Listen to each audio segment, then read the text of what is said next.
Religion is in the teachers who interpret the Bible or Buddhist text, not in the Bible or the Buddhist text itself, but the persons who interpret it makes the biggest difference.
Godmorgen. Godmorgen. Klokkerne ringer. Klokken 8. Det er godt, I kom til tiden. Kommer der flere, ved I det? Han er syg. Okay. Ja, velkommen til. Er I friske på, hvad der skal ske?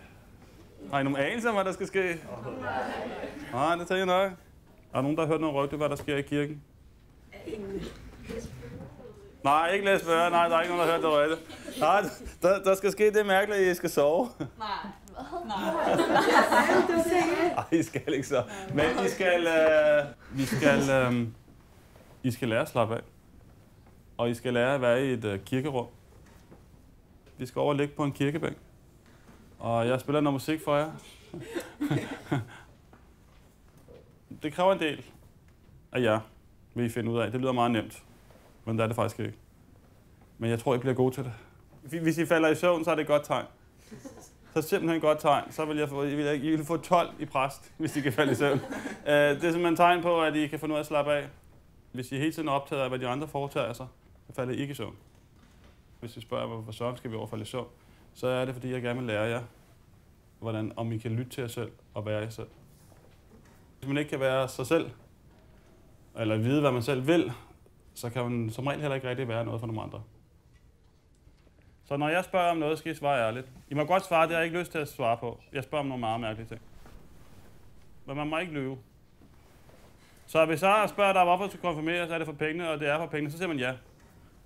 Man får ikke dårlig karakter. I får en karakter her. Jeg synes ikke dårligt om jer. Jeg synes ikke dårligt om jer, hvad end I siger til mig, faktisk. Det eneste, jeg synes, det ville være ærgerligt, det var, at når vi nu skal mødes i 8 måneder, at vi så ikke lærer hinanden at kende. Og jeg kan ikke lære jer at kende, hvis I ikke siger det, I føler. Så det er det, I skal gøre. Hvorfor skal du konfirmeres, Louise? Jeg vil godt konfirmeres, fordi at jeg tror på en del af Gud også, men okay. Så tror jeg også alligevel ikke så meget på ham. Sådan, det er lidt både og så også på grund af festen og kjolen. Og det tænkte jeg nok. Ja. Okay. Ja. Hvorfor skal du konfirmeres? Jeg tror på, at der er mere mellem himmel og jord, og jeg tror, at det er Gud, som vi kender. Ja, sådan. Men jeg er ikke totalt troende og alt det der, men Ja. Nej, okay.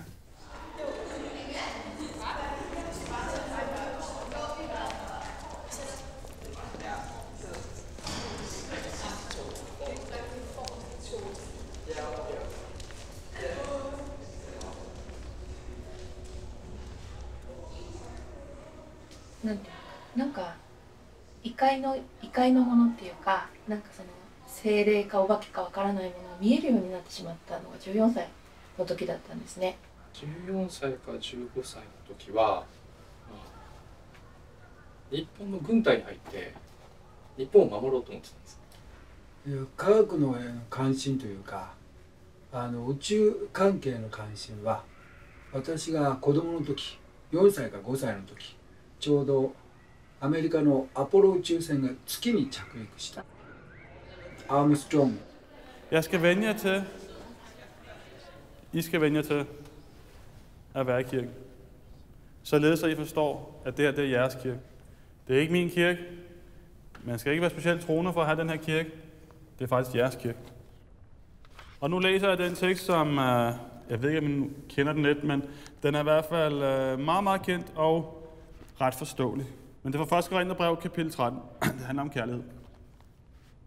Om jeg så taler med menneskers og engles tunger, men ikke har kærlighed, er jeg et rungende malm og en klingende bjælde. Om jeg så har profetisk gave, kender alle hemmeligheder og ejer al kundskab og har al tro, så jeg kan flytte bjerge, men ikke har kærlighed, er jeg intet. Kærligheden er tålmodig, kærligheden er mild, den misunder ikke, praler ikke, bilder sig ikke noget ind. Den finder ikke sin glæde i uretten, men glæder sig ved sandheden.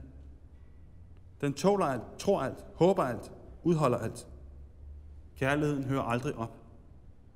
Så bliver der tro, håb og kærlighed disse tre, men størst af dem er kærligheden. Normalt vil vi gå over i og diskutere, hvad der menes med det. Det gør vi ikke i dag. I dag skal I finde en bænk. Processen er den her. Jeg skal lære jer ikke at stikke hovedet op over. Jeg står ikke og holder øje, men hvis hovedet stikker op over her, så er I lang vej hjem. I skal simpelthen I skal opgive tanken om, hvad de andre laver.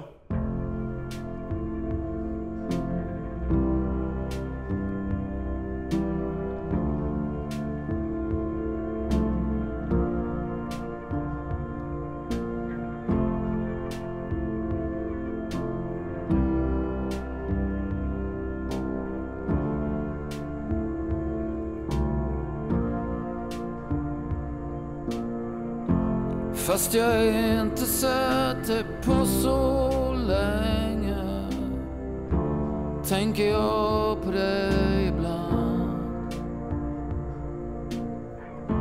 Det var någonting som fastnade på mig, något som aldrig helt försvann.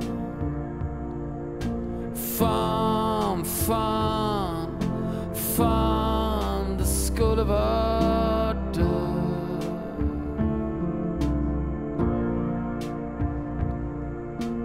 Fan, det skulle varit död. Må godt vågne. Det var lige til en gang hold i nakken, det der, du var. Jeg tager sådan 2 sekunder.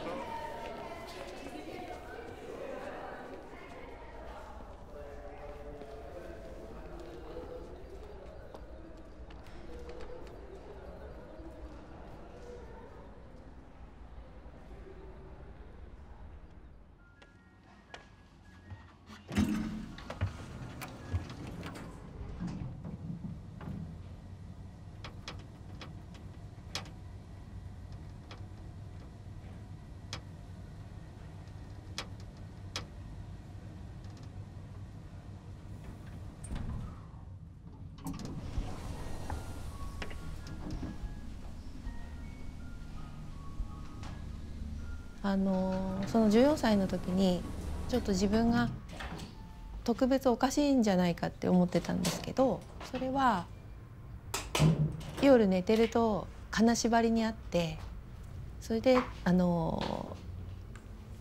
なんていうのかな、精霊なのかお化けなのかわからないけど、なんかちょっとしたその幻想のようなものを見てたんですね。そこからその自分はおかしいんじゃないかっていうような悩みからノイローゼ的になっていってしまってたので、その時にはそれプラス人が死んだらどうなるのか、お父さんはどうなったのか、死とはどういうことか、死ぬのにどうして生きるのかとかいうその2つのことが私の悩みになっていきました。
ちょうど20年前を思い出すんですけれども、ここに来るとちょうど20年前の1996年に私はこの公園のすぐ隣にちょっと住んでたんですね。だから毎日この公園を見てたんですけども、ちょうどその時期に麻原の裁判第1回の裁判が開かれまして、日本中でものすごい注目を受けた裁判で、私自身は直接関わってないわけですけれども、ただ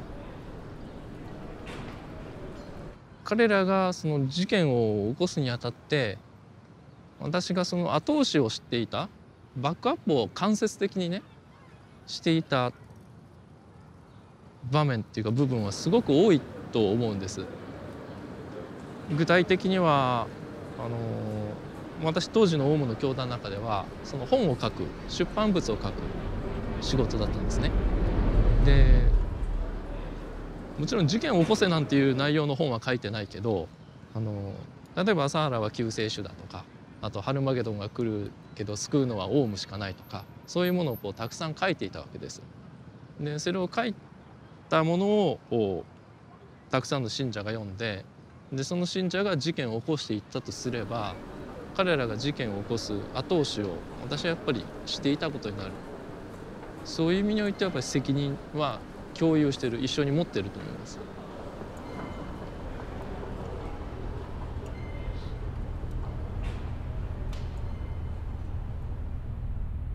I was a student of a graduate school of Waseda University in Tokyo, and learning artificial intelligence in a scientific department of the university.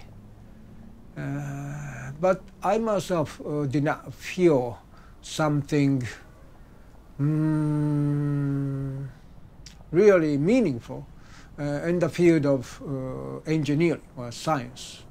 Did not like to make it my lifetime profession. I decided to become a monk of the religious organization Asahara had just established. I might be able to say I'm a kind of founding member of Aum Shinrikyo.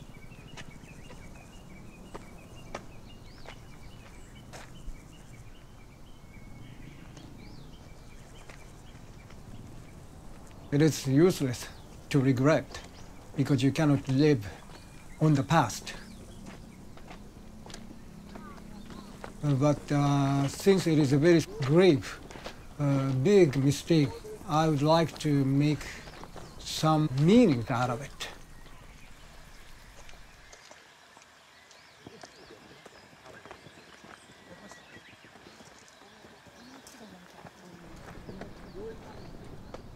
In Japan, there is saying that failure is the source of success.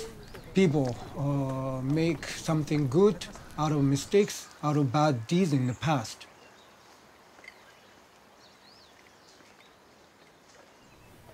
Væk med telefonerne. Hvordan går det? Godt. Kærligheden? Kører den stadig? Ja, det var godt. Nu lyder det helt vildt trist, ikke? Men vi skal faktisk snakke om døden i dag.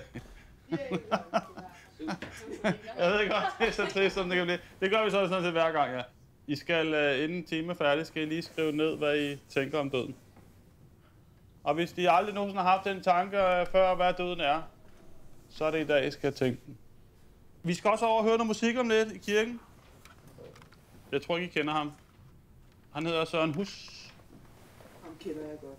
Han har været med i et band, der hedder Sabia, og så var han på turné med dem nede i Amsterdam. Mens han er på scenen, får han opkald, han skal skynde sig hjem til København. Så viser sig, at hans kone og hans lille datter er blevet kørt over ude i Valby. Konen døde på sekundet. Den lille pige var indlagt rigtig lang tid inde på Rigshospitalet. Så skrev han nogle sange. Den sidste sang var den, han kunne overskue, fordi der var datteren. Der fandt han ud af, at datteren havde levet videre. Og derfor kunne han overskue til at skrive en sang til hans kone. Den hedder Tak for dansen.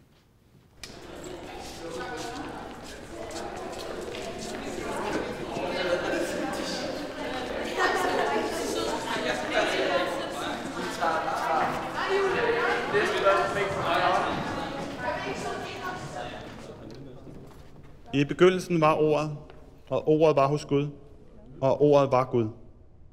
Han var i begyndelsen hos Gud. Alt blev til ved ham, og uden ham blev intet til af det, som er.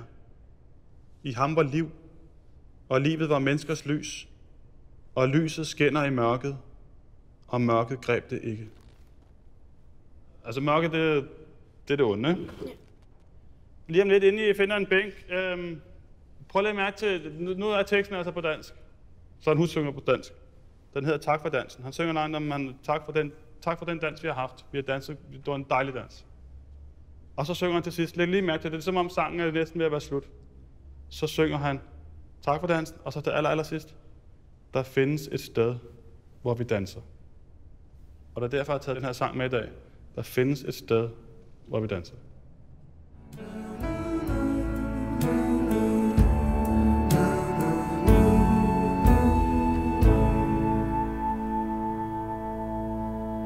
Åbner op og lukker ind. Skær fra dit lyse sind. Stoisk rolige øjne ser ind i alvorens mørke. Er tilbage i din favn. Står ved døren med mit navn. Og i øjne kigger op, ser forbi stråleglansen. Visker tak for dansen.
Vi skal snakke om, det gør vi hver gang, om døden.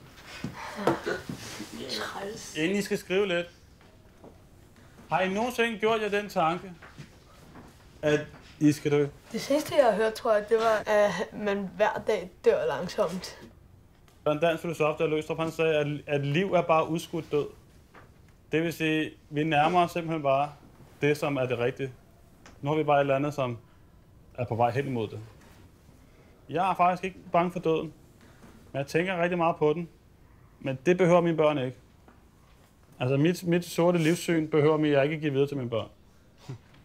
Men er det ikke mærkeligt det her? Hvis jeg en hel uge ikke har haft en begravelse, så savner jeg den. Hvad? Jeg savner en begravelse. Jo, jeg savner simpelthen, at livet bliver taget så alvorligt, at man er så ked af, at det slutter. Jeg kan mærke, at livet sådan puster tilbage, når man ser døden. Nu bliver jeg nødt til at holde fast i det, jeg har. Der er jo kun et alternativ. Enten lever man, eller så dør man. Opgaven lyder, når jeg tænker på døden, tænker jeg.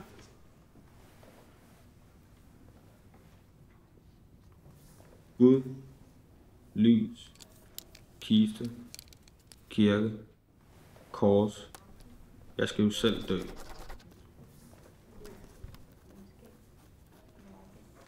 Når jeg tænker på døden, tænker jeg på, hvad der sker med en sjæl. Altså, hvor vi ender henne. Ikke med kroppen, men med sjælen.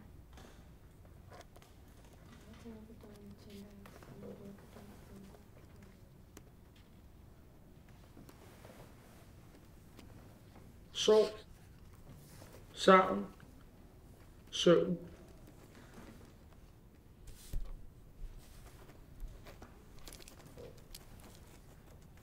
Når jeg tænker på døden, tænker jeg på ondskab, mørke, kulde og ubehagelighed.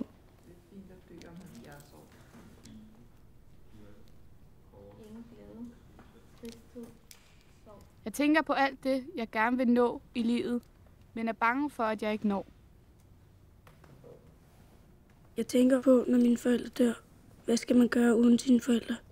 Har man stadig nogen at snakke med, eller bliver man helt alene?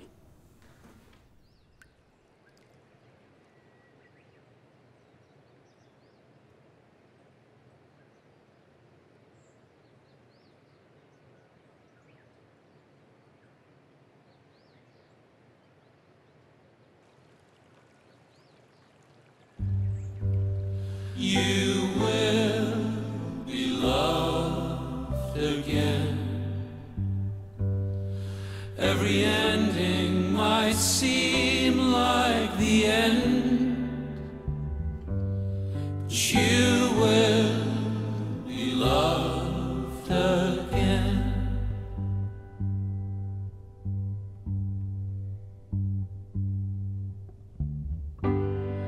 Where the heavens will lead your heart, I don't know except for this part. Just when you stop hoping, when it all seems in vain, someone call your name. Men det vil sige, der var et eller andet smukt ved det, som ikke så burde blive til noget, men ikke bliver til noget. Det er sådan en kærlighed, man kan for evigt. Hvis man tager chancen derimod og siger det, så kan det blive rigtig godt. Men man kan også miste det, som man følte. Og derfor var Michael Møllers sang en sang til dig. Ser du? Var det tænkt? Det var den sidste sang. Jeg ved ikke, om han sang det hele tiden, men du vil blive elsket igen. Det var den sang. Tag chancen med den kærlighed, fordi nogle gange så går den i stykker. Men I vil blive elsket igen. Jeg har siddet ved rigtig mange, folk, som har mistet den, de holdt mest af. Nogle gange sidder og snakker med en, som har mistet sin kone. Du har kræft 28 år.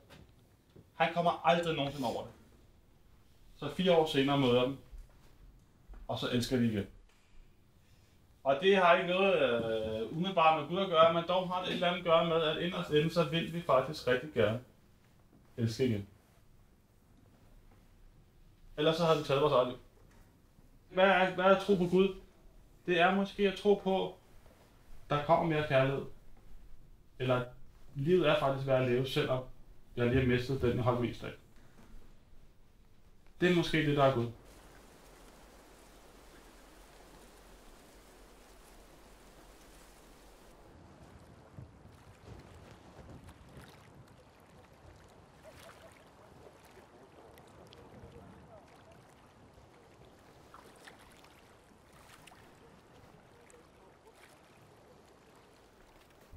Jeg skal lære jer, at Gud er måske et begreb, der ligger sådan meget, meget højt oppe. Men det har faktisk ret meget at gøre med, hvem I selv er. Og derfor skal jeg finde ud af, hvem I er. Jeg synes, det er meget passende at læse Søren Kierkegaard begrebet angst for jer. For det har noget at gøre med det, vi skal snakke om lidt. Hvis I ikke fatter en brik, så er det skide godt. Igen. Hvis jeg læser det 10 gange, og ikke fatter den, så er det også okay. Angst kan man sammenligne med svimmelhed. Den, hvis øje kommer til at skue ned i et svælgende dyb, han bliver svimmel. Men hvad er grunden? Det er lige så meget hans øje som afgrunden.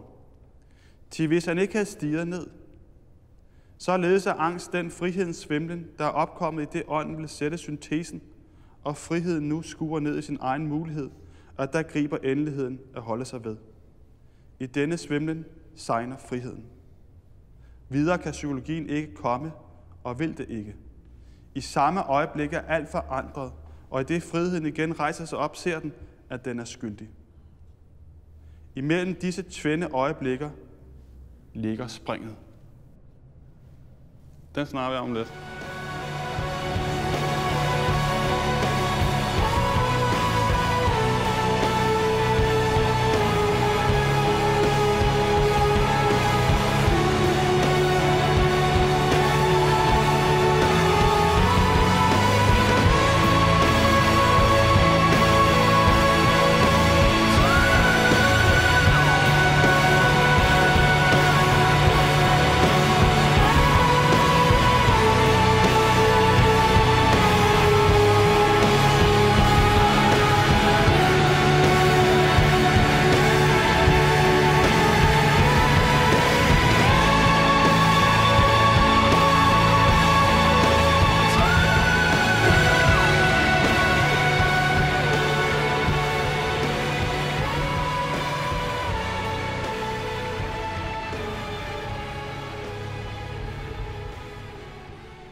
Den tekst, jeg lige læste for, det var faktisk Kierkegaards forståelse af, hvad der sker, når man når jeres alder.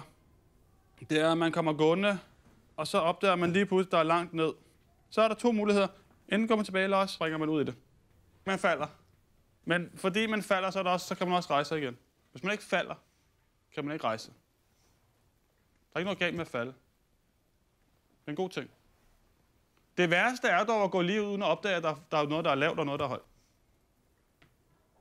Når der sker nogle ting i ens liv på det tidspunkt i jeres liv, så kommer Jasmin til at stå herude med en følelse, som hun ikke kan dele med jer andre. Hun må ikke skynde sig tilbage igen.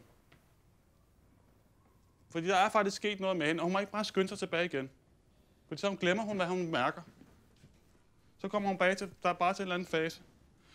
Hun skal herud. Og det skal I andre faktisk også. Hvis vi bliver ved med at gå meget, meget op i, hvad andre synes, vi er, så bliver vi inden for den her fase, så finder Jasmin aldrig ud af, hvem Jasmin er. Så bliver hun kun det, som hun føler, hun skal være over for de andre. Det er derfor, en folkeskoleklasse er nogle gange noget frygteligt noget. Der er sådan en knæk for en af parallelklasser, som har sådan en meget aggressiv måde at være på.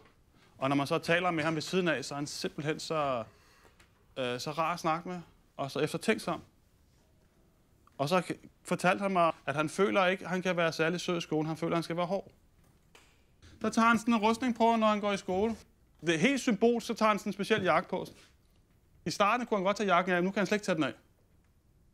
Og jo flere rustninger man tager på, jo sværere er det egentlig at finde ud af, hvad der var inde bag i rustningen. Der er jo en, der tager en rustning på. Der er en krop inde bag i. Det er virkelig, virkelig svært at komme derind nogle gange. Der kan ikke komme kærlighed ind til et kryds med 4 panser på rustninger. Der kan ikke komme noget kærlighed derind. Det støder på hver gang. Der kan heller ikke komme noget kærlighed ud.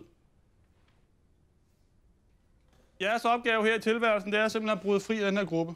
I skal simpelthen bevæge jer ud af gruppen, for at komme tilbage til gruppen som jer selv.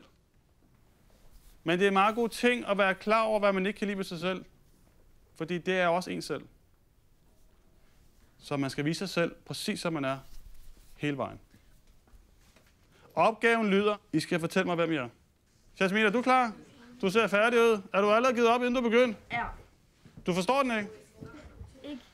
Okay, Jasmin er. Så prøver du.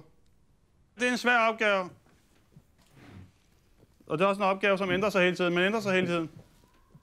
Hvad I skriver i dag, kan være, I skriver noget andet i morgen.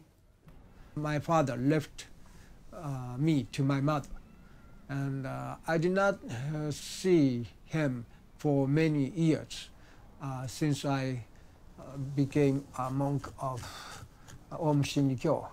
Probably I did not see him for about 30 years, even up to now. It was when I was a School of Graduate student that I met him for the last time. Jeg er følsom, men har svært ved at vise det. Jeg har svært ved at snakke med andre om, hvad jeg føler. Jeg er meget stadig. Jeg er bange for at fejle. Jeg er bange for at blive holdt udenfor. Jeg er bange for, at folk ikke kan lide mig, som jeg er. Jeg elsker at bruge min hjerne, fordi den er det eneste, som ikke kan blive sammenlignet med de andres. Mine tanker er der ikke andre, der har. De er mine. Jeg har det bedst med altid at være sammen med nogen. Jeg kan ikke lide tanken om, at mine venner sidder og har det sjovt, når jeg bare sidder derhjemme.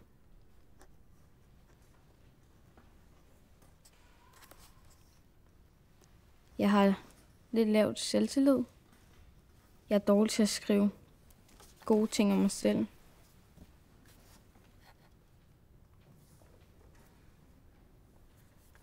Jeg elsker at læse og tegne manga, fordi det er det eneste tidspunkt, jeg kan være mig selv.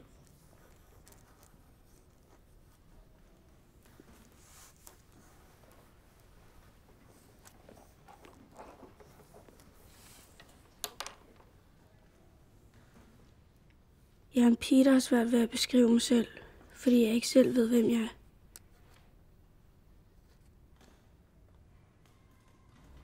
オウムに入って新しいアイデンティティができたんですけど、それは今思うと妄想的な仮のもので、自分が入る前にアイデンティティがなかったから、ないところにオウム流の妄想的な仮の幻想的なアイデンティティを当てはめてしまって、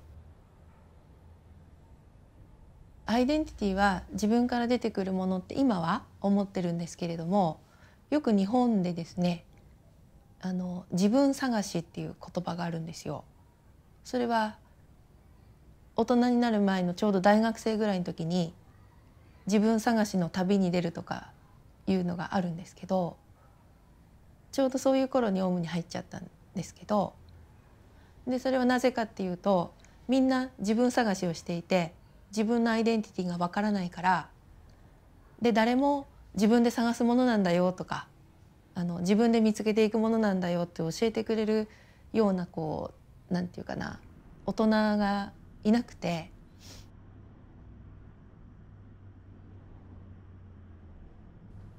失敗しても人生に飛び込むことが大事って教えてるっていうのは本当に素晴らしいと思います。日本では全く逆で、失敗してはいけません、失敗したら終わりですっていうような考え方が強いから、だから自殺する人が多いんです。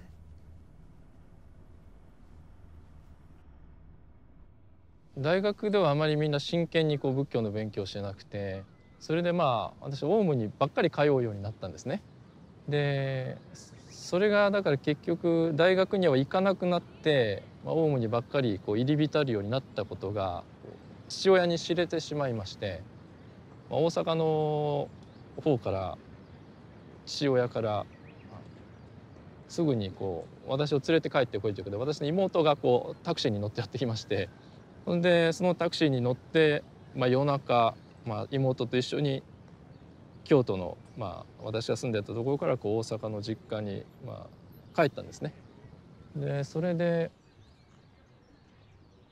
大阪の実家玄関をくぐったら、父親がこう立って待ってまして、かなり強く責められまして、オウムを辞めるんだったら家に上がってもいいけど、辞めないんだったらもうすぐ帰れっていうふうに、二度と家に上がるなって言われて、それで自分もまだ若かったっていうので、それだったらもう自分は二度と家には帰らないと言って、そしてもう家を出て行こうとしたら、ちょっとそこで父親が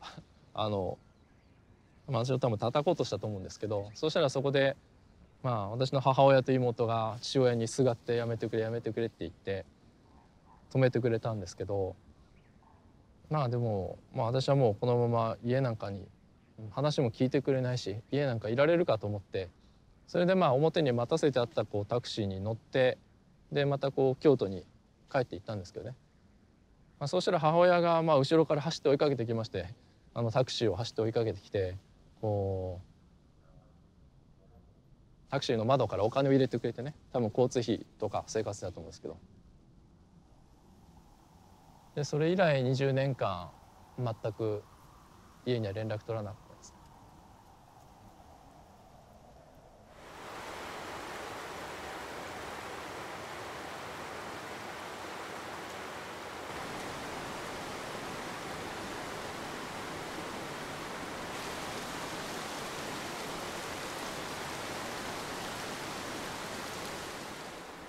Sidst der lavede I de der opgaver. Hvem I ved, om I kan huske det? Hvem jeg er? Jeg har læst den, og vi skal snakke om den. Jeg vil sige, det var Klovnen og Arne. De var smadret gode. Jeg vil nogle gange, når man sidder heroppe på det der bord og kigger ned på jer, så tænker man, der må være noget godt derinde. Det ser ud til sådan nogle gange, men det er ikke altid, det kommer frem, og så lige pludselig får I sådan en opgave, og så kommer alt det gode frem. Det var virkelig godt skrevet, de fleste af jer i hvert fald. Virkelig godt. Jeg har fundet den bedste tekst i Bibelen overhovedet. Det der spørgsmål om, hvem er man? Nu, I skal lige høre det bedste svar, der nogensinde er givet af en, som skulle forklare, hvem han var. Moses sagde til Gud, når jeg kommer til israelitterne og siger til dem, at deres fædres Gud har sendt mig til dem, og de spørger mig, hvad hans navn er, hvad skal jeg så sige til dem? Gud svarer Moses, du skal svare, jeg er den, jeg er. I don't love you anymore. I don't love you anymore. I don't love you anymore. I don't love you anymore.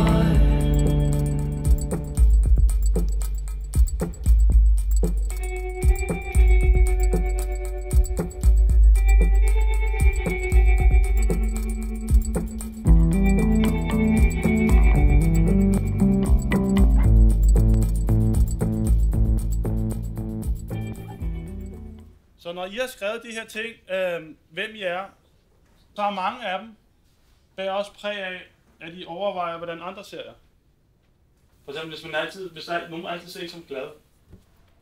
Er det så fordi, jeg gerne vil være glad, eller fordi jeg egentlig er glad? Er glad. På den måde, der var en fra den anden klasse, der nævnte det, på den måde ikke manipulere sig selv, men på den måde kan man egentlig skabe sig selv, som man gerne vil have sig selv til at være. At det der, som får en til at ville nogle ting i ens liv, stille en mål, det er også det, der nogle gange kan ødelægge jer. I vil opleve her, nu går I kun i også, men på et tidspunkt, så vil presset snige på jer. Jeres forældre vil også prikke til jer og spørge, hvad skal I nu? Og I vil prikke til hinanden. Husk nu at tage jer selv med. Og lad være med at hoppe på den der vogn, at I skal en hel masse ting. I skal ikke andet end at være dem, I er. Det var Gud, der svarede, jeg er den, jeg er. Fantastisk svar, ikke? I skal ikke være andet end den, I på forhånd er. Og jeg vil sige det til jer, at når vi skal konfirmere, så siger det også lige nu, nu løber det højtideligt, at præcis som I er, elsker Gud jer. 日本文学全集で太宰治の人間失格を読んだ時に、あ、私と同じようにおかしい人がここにいたと思って、あ、私一人がこんな風におかしな精神になるんじゃなくって、人間の中に他にも同じような精神状態になる人がいるんだっていうことで、すごくそれが救いになりまして、でその時私はその太宰治が友達だっていうふうに思って、で少し安心して、それでもう結構思い詰めて自殺を考えてた時に、心の中か何か声かわからないんですけど、死んではいけないって、生まれてきたからには人には何かしなければいけないことがあるはずだって。Jeg ved ikke, om jeg nogensinde har nået at hente det spørgsmål endnu, men det kommer sikkert på et tidspunkt. Og det er en intens følelse nogle gange af, at hvad er man berettiget til at leve, og hvorfor lever man? Altså, hvorfor skal jeg være her? Hvad er det, jeg bidrager med? Og det er det, der kommer til at handle om i dag. Mine kære, lad os elske hinanden. For kærligheden er af Gud, og enhver, som elsker, er født af Gud og kender Gud. Den, der ikke elsker, kender ikke Gud, for Gud er kærlighed. Derved er Guds kærlighed blevet åbenbaret blandt os. Han har sendt sin søn til verden. Og deri består kærligheden. Ikke i, at vi har elsket Gud, men i, at han har elsket os. Mine kære, når Gud har elsket os således, så skylder vi også at elske hinanden. Gud er kærlighed, og den, der bliver i kærlighed, bliver i Gud, og Gud bliver i ham. Amen. Har jeg læst den for jer? Ja, jeg mener også, at jeg gemte den til det rigtige øjeblik. Hvad er det? Det er sang, vi skal høre. Den tekst, jeg lige læste op fra Bibelen, den ligger måske under den her tekst. Et eller andet sted ligger den der. I hvert fald hvad ens forståelse af, hvad Gud er.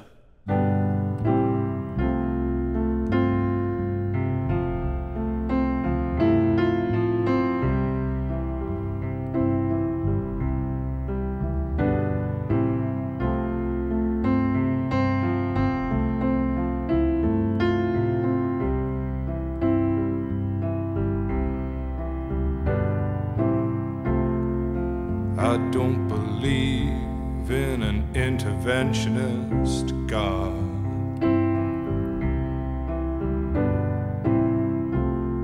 But I know, darling, that you do.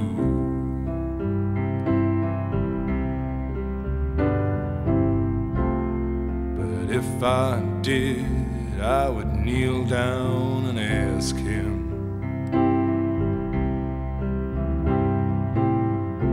not to intervene when it came to you. Well, not to touch a hair in your head, leave you as you are. If he felt he had to direct you, then direct you into my arms. Into my arms, oh Lord, into my arms. Oh Lord, into my arms. Oh Lord, into my arms. Men jeg har jo altid synes, at hvis man bare forstår en fornemmelsen af en god sang, så har jeg givet helt vildt meget. Så vil jeg egentlig gerne have til at forstå, at I er Guds børn. Også jeres mor og fars børn, men Guds børn. Jeg er sikker på, at i jeres liv på et tidspunkt, så kommer der oplevelser af, at I faktisk er i tvivl om, hvorfor søren I skal leve. Det betyder ikke, at jeg nu siger, at I har sådan nogle alle mulige selvmordstanker. Det er slet ikke det. Men der er bare nogle gange, hvor man har nogle følelser af, altså hvorfor søren skal jeg stå op i den her verden? Hvad er min tilstedeværelse? Er der overhovedet nogen, der elsker mig? Hvad kan jeg gøre overhovedet i den her verden? Hvad er min opgave? Jeg tror, at det spørgsmål, det kommer på et eller andet tidspunkt i jeres liv. Jeg vil næsten sige, det håber jeg, for så har I tænkt jer godt om, hvad livet er. Nick Cave, han synger om, han tror ikke på Gud heroppe. Det er det, han synger. Det er sådan noget, man lærer som børn. Gud, han sidder op i en sky og kigger ned på dig.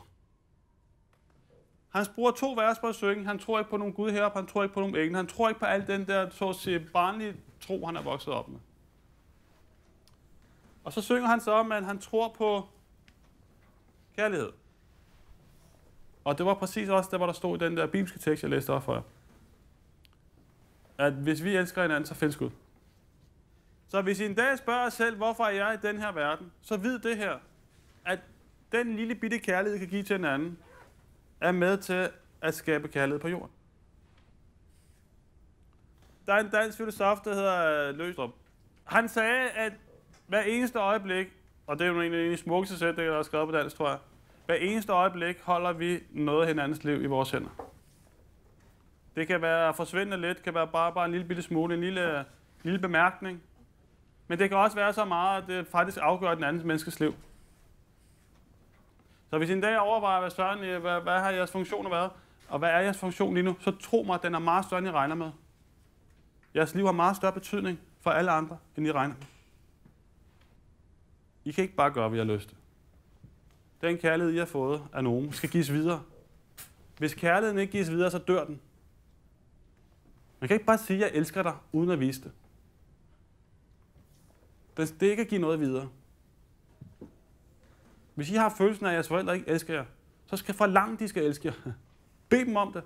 Det er deres pligt. Kærligheden findes. Men hvis Gud skal findes, så skal vi elske hinanden. I kan ikke elske, medmindre I har kærlighed. Men i det øjeblik, I har fået, så skal jeg give den videre. Det er sådan en cirkel, der skal gives videre hele tiden. Det er sådan en, man rækker videre, ikke? Videre, her er kærligheden, jeg har fået den af dig, nu giver jeg den til dig. Hvis man ikke giver den videre, så stopper cirklen, så slutter det. Så dør verden. Så det er jeres opgave. I kærlighedsbringere og bærere. いろんな意味の愛っていうのがあると思うんですね。愛という言葉ほど複雑なものはないと思いま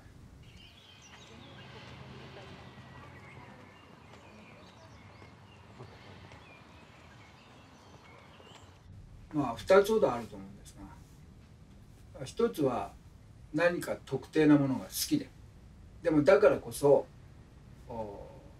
それを傷つけるものは嫌いになってしまう、そういったタイプの愛。一方2つ目はいわゆるイエスやブッダやの愛って言われているように万物に対する愛っていうんですか、全てのものに対する愛っていう、この2つがあると思います。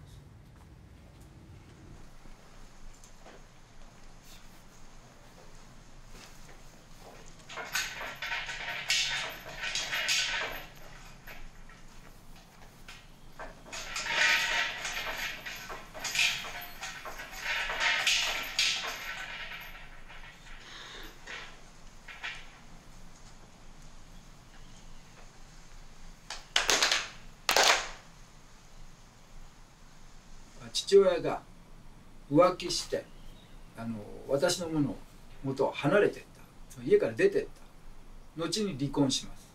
そういった形で家族のつながりが弱かったっていうことはできるかもしれません。で出家した私の友人たちの中にも親子関係が必ずしも良くない人、これがいます。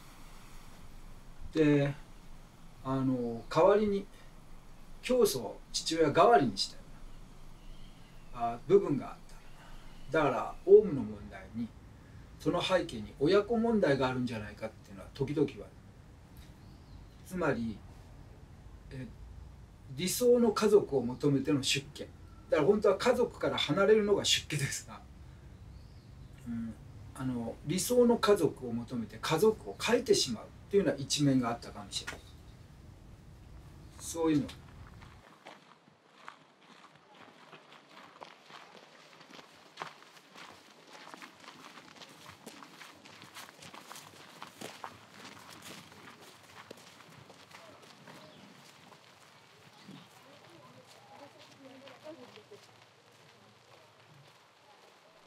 Nå, jeg skulle lige læse noget for dig, der er meget vigtigt. Tænkte jeg. Jeg kan aldrig finde det, når jeg skal finde det. Jo, her, nu fandt jeg det endelig. I har hørt, at der er sagt, du skal elske din næste og hade din fjende. Men jeg siger jer, elsk jeres fjender, og bed for dem. Bed for dem, der forfølger jer, for at I må være jeres himmelske faders børn.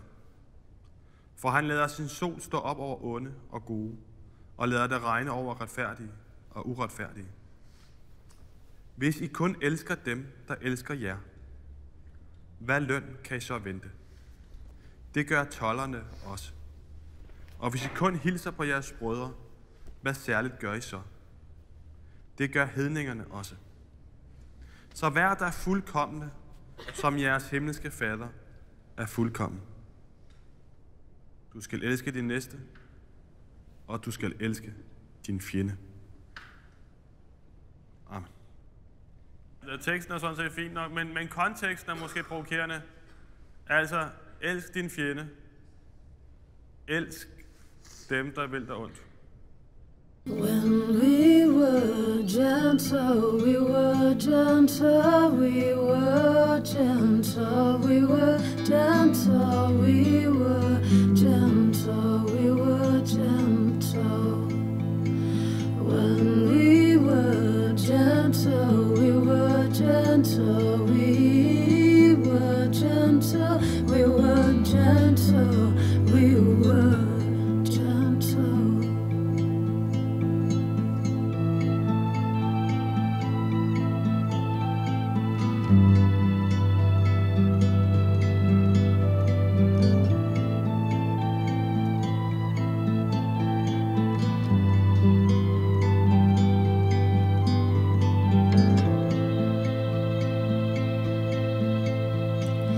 When we were gentle, the ground seemed soft beneath my feet. When we were gentle, a weightless wind I breathed with ease.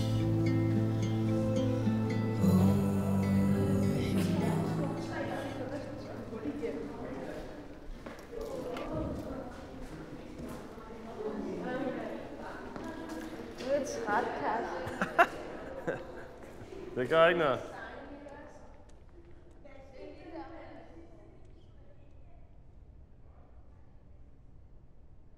Egentlig er kristendom etikløs. Altså man kan ikke for eksempel have et problem. Jeg har et problem med, jeg har været min kone utro. Lad mig slå op i Bibelen og se, hvad der står, jeg skal gøre.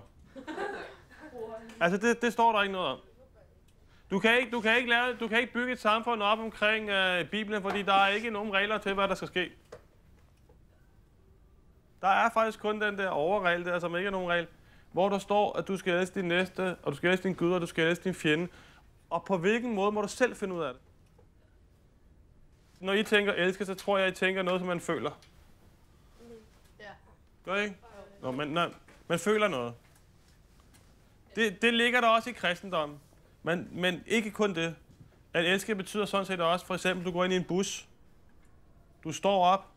Du får en plads. Du sætter dig ned. Kommer en gammel dame. Der er ikke flere pladser. Og det var to, jeg talte også her på. Nå, okay. Ja. Er det rigtigt? Vi sagde det der, hvor de gamle skal sidde. Gjorde I? Og så kom der her mange ind, så lød vi bare. Så fik jeg rigtig dårlig samvittighed, og så rejste vi os, og så Gjorde I? stod vi op resten af vejen. Nå, okay. Jeg prøver at se. Nå. Nå, ja. Så er ikke sådan en anden længere. Okay. Men til det var kærlighed. Hvad var jeres tanker omkring det der terrorangreb? Så er det jo ret skræmmende også. Nu, hvor jeg tager tonen de her dage, så er der rigtig meget politi. Er det det? Med maskinpistoler og sådan noget, der står og holder ved. Ja. Det er ret skræmmende. Ja. Men jeg synes også, ligesom det der med, at de kørte det for meget op i medierne, jeg tror på en måde, at det er sådan en ting, at det med, at de gør det, sådan nogle terrorister, at det med, at de får det så meget ud i medierne, sådan, det er sådan en slags hyldest til dem, sådan, så resten af verden kan se, hvad de har gjort. Der var ikke så lang tid siden, så var der sådan en bandekamp inde på Nørrebro, og så var der nogen, der blev skudt og sådan noget. Hvad var forskellen her? Hvorfor reagerede folk så diametralt modsat? Er der nogen, der har tænkt over det? Ja. Det var en slags tilfældige folk. Han skød bare på, hvad han kunne ramme. Ja. Nærmest. Ja. Sådan, når det er det bandeopgør, så er det mere specifikt, hvem de går efter. Ja, så er det sådan en lukket ting, som ikke har noget med os andre at gøre. Ja, præcis. Ja. Altså, jeg tror faktisk, folk reagerede virkelig voldsomt, fordi de egentlig følte, det var et angreb på dem selv.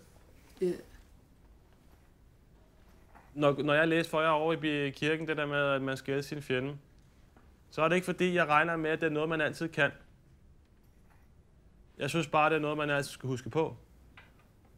Men det var det, jeg engang sagde til jer, at i enhver religion ligger der et voldspotentiale. Det gør der faktisk også i kristendom. Jeg kan ikke læse særlig meget kirkehistorie for at finde ud af, hvor meget lort den kristne kirke har lavet. Hvor meget magt den har haft. Nu har den ikke nogen magt. I hvert fald ikke i Danmark, den danske folkekirke. Sådan skal det være. Kirken skal ikke have nogen magt. Kristendom er renløs, og derfor er den også frihedens religion. Den kræver, at man tænker så meget over til tingene, at man selv kan indse det kloge i, at man skal elske sin fjende. Fordi i det øjeblik, man siger, at du skal elske din fjende, så siger man det også til fjenden. Det er sådan set kun således, at der nogensinde kan komme fred i den her verden.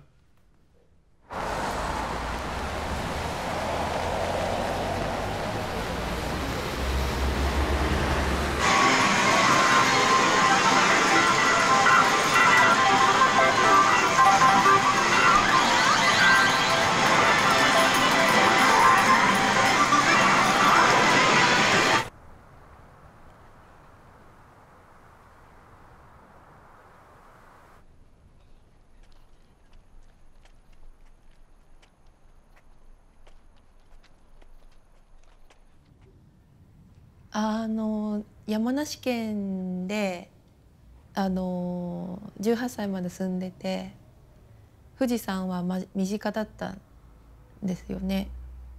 それで昨日巡ってて昔そのオウムがあった場所の近くも通り過ぎたんですけど、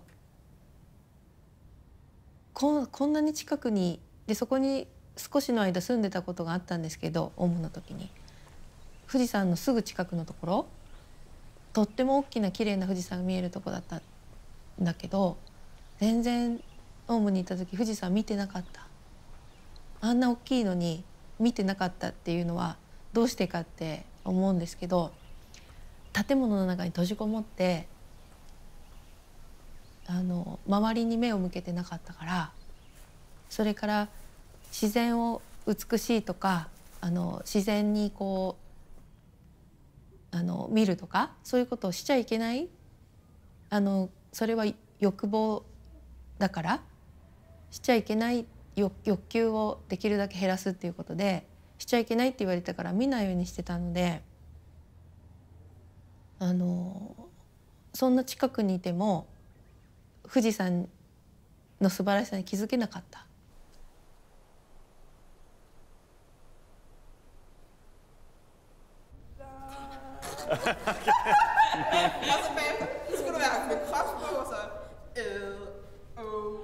Det får jeg altså ikke meget til det der. En næste sidste lur i Tårnby Kirke. Vinden skramler med kviste og grene. Natten er sort, jeg er helt alene. Hotellet er tomt, det er her jeg bor. Det syder og bobler af syner og ord. Jeg ved ikke hvem det er jeg skal møde, om det er de levende eller de døde.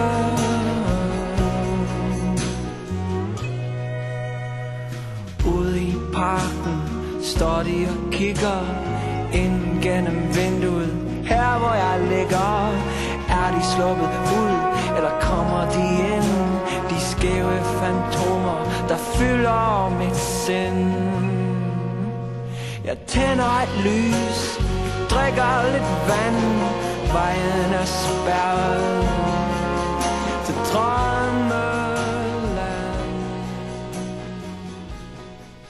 Jeg ved ikke, om I føler, at I ikke har lært nok om hvem Gud egentlig er.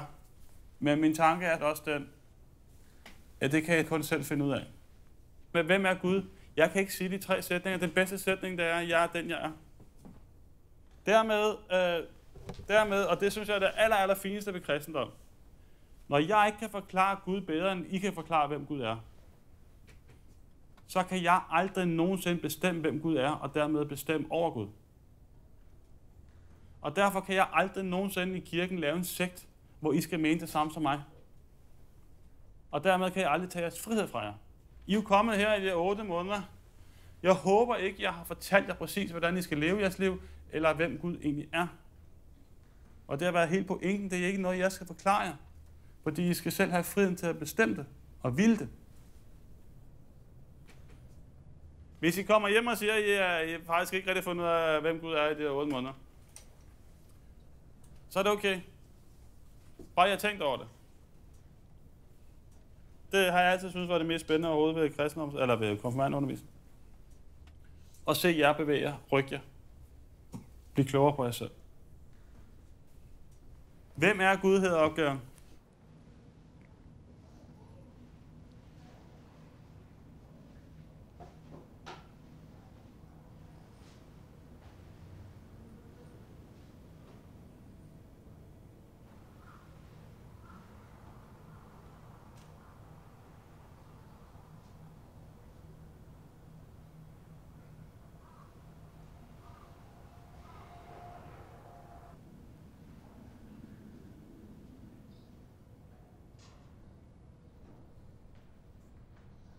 Gud findes vel inde i en selv, fordi troen er inde i en. Gud, det er ham, der vil elske dig, selvom du ikke har en tro eller har en anden tro.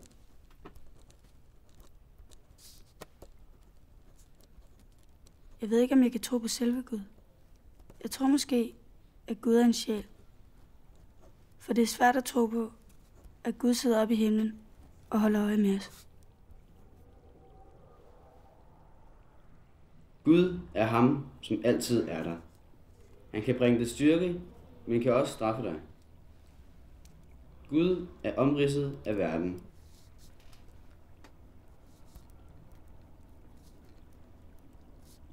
Gud er stadig en mand, der sidder oppe i himlen for mig, og det tror jeg altid, han vil være.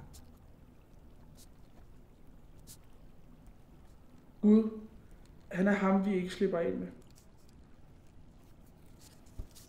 Han er alt, men ingenting. Gud er drømme og håb. Det gode i det onde.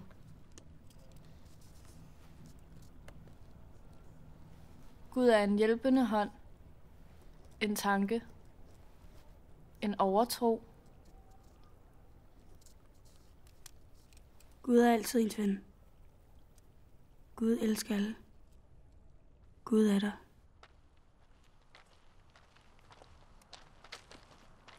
You first ask yourself whether God exists or not. The question that human being can never get an answer about.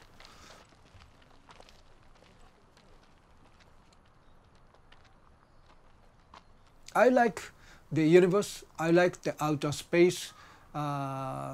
Since the time of moon landing, when I was very small.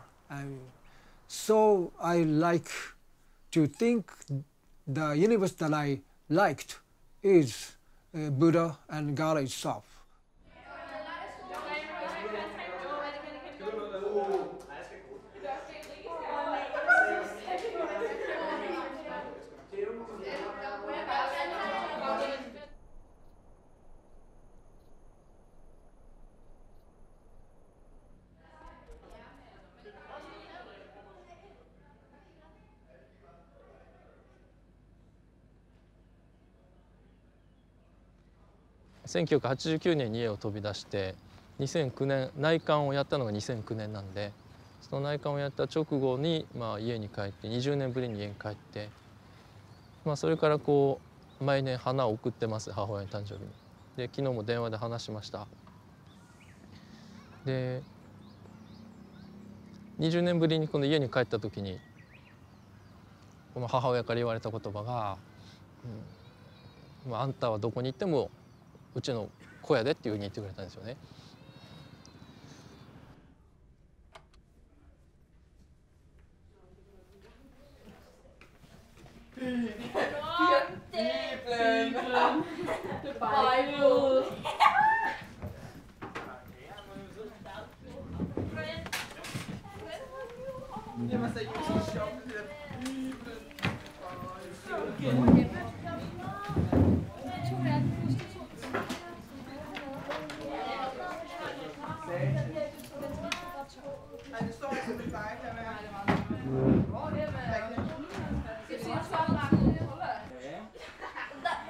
Hvad?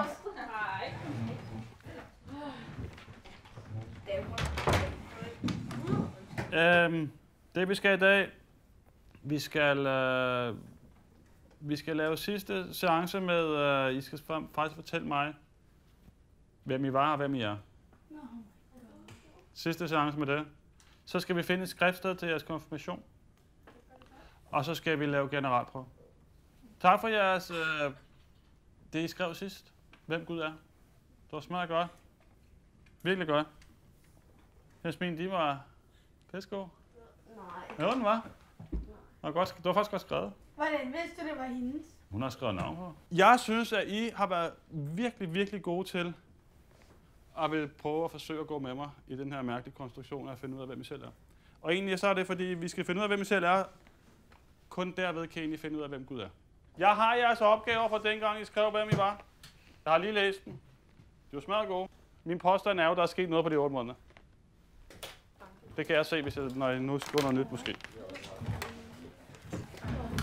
When I'm completely with the universe itself, and in such holy places as Mount Fuji, I do not think about myself. There is no concept of me in my mind.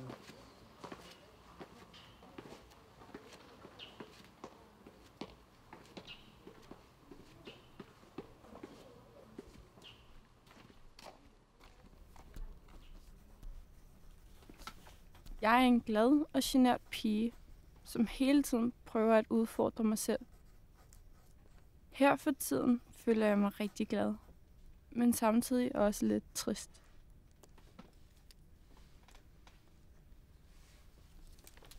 Jeg er først og fremmest mig selv. Jeg kan godt lide at være sammen med folk. Jeg har ikke fundet ud af, hvem jeg er endnu, men det skal nok komme.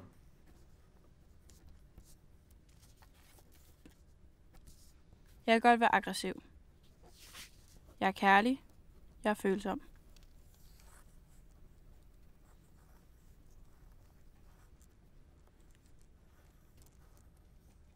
Jeg er en dreng, som er ret mærkelig, og jeg føler selv, at mine tanker er mere forskellige end andres, og nogle gange forkerte.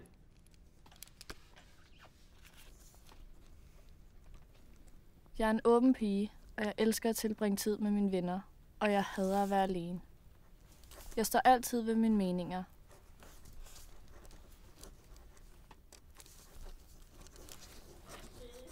Jeg er en dreng. Jeg er 15 år. Jeg er følsom, glad, ked af det, flink, dum og god. Jeg føler, at jeg er blevet klogere på min tro.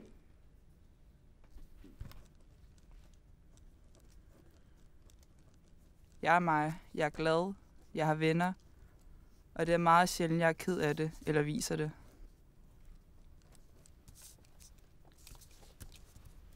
Jeg synes selv på en måde, jeg er god til at huske de ligegyldige ting, mens jeg tit glemmer de vigtige. En pige, som tænker på, hvad andre tænker om mig. En pige, som tænker på min familie. En pige, som ikke kan lide for meget opmærksomhed. Jeg har en her. Alt hvad I vil, at mennesker skal gøre mod jer, skal I også gøre mod dem. Salige er de, som ikke har set, men dog tror. Det vil sige, at Gud er ikke en, man ser. Hvis Gud fandtes, du kan sige, sådan der ser han ud, så ville det ikke bringe nogen glæde til dig. Hvis Jesus kom gående over gårdspladsen der, så der går Jesus. Godt, så var der ingen grund til, at I blev konfirmeret, og så kunne vi godt lukke kirken, for han var jo lige der. Nej, man kan ikke tro på noget, der er der. I kommer op, skriver jeres pæne navn ved. Den er på der på den der. Hvor var den, du læste op, Karsten? Det er den der, hvor der står Karsten. Var der nogen, der har taget den der? Jeg fik godt hedde Amalie Esmeralda.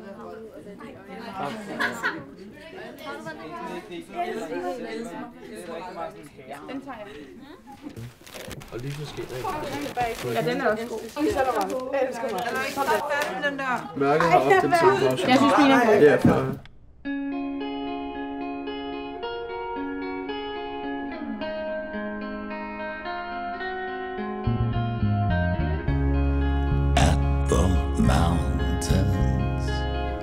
At the mountains sands of madness. I am forced into speech. Your grip I feel. We run eternally. Other streams from your hands, and it kills all my fears. Like a track slide, like a track slide, like a track slide. Behold the light, like a translite, like a translite. Behold the light. なんか一つの気づきじゃないかと思っていて、というのは自分のことをそう思えるようになった時に、なんかみんながそのこともそう思えるようになったんです。目の前にいるこの公園にいる世界中のいろいろな民族国に分かれてますけど、いろいろな人だけじゃなくて、こういう動植物とか全部ですけど、こういう子供もそうだしみんな大きなお母さんの子供なんだなと思うようになって。Okay,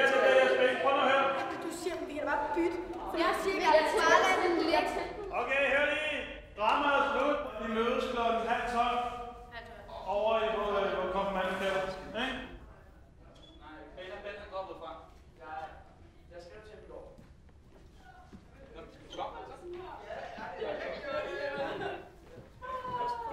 Ja, det er vores pladser, det der. Så jeg var til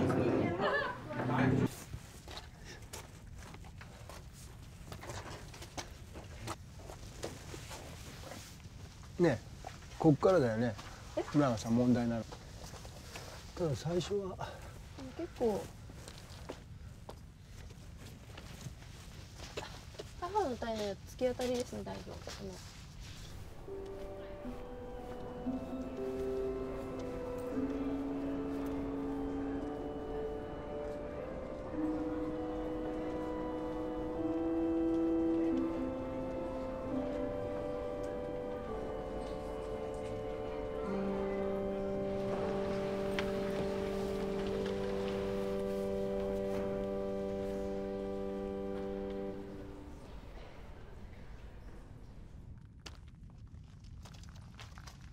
They considered this place is inside the body of Buddha.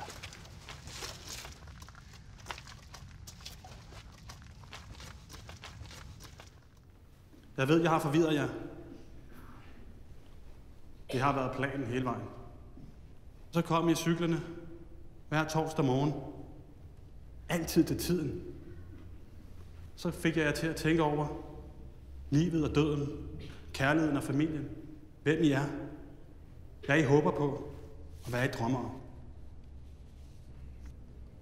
Det er det, kirken handler om. Den der længsel imod noget større, imod noget bedre, hen imod det, vi drømmer om.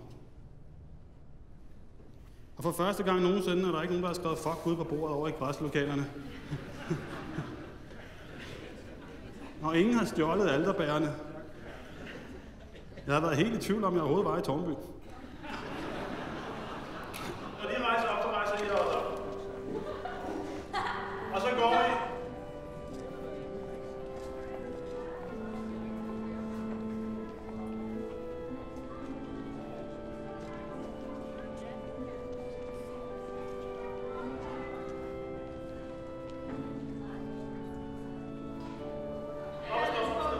Ja, det vidste jeg godt.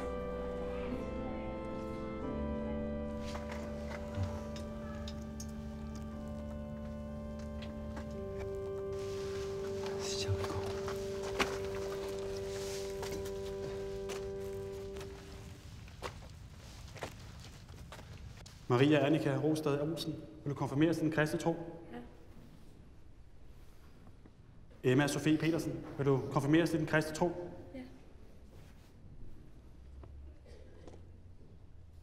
Emma Johannes evangeliet, kapitel 1, vers 5, står der: Og lyset skinner i mørket, og mørket greb det ikke. Daniel Valle Andersen, vil du konfirmeres til den kristne tro? Ja. Er Jesu Kristi fader, som med dåben har gjort dig til sit barn.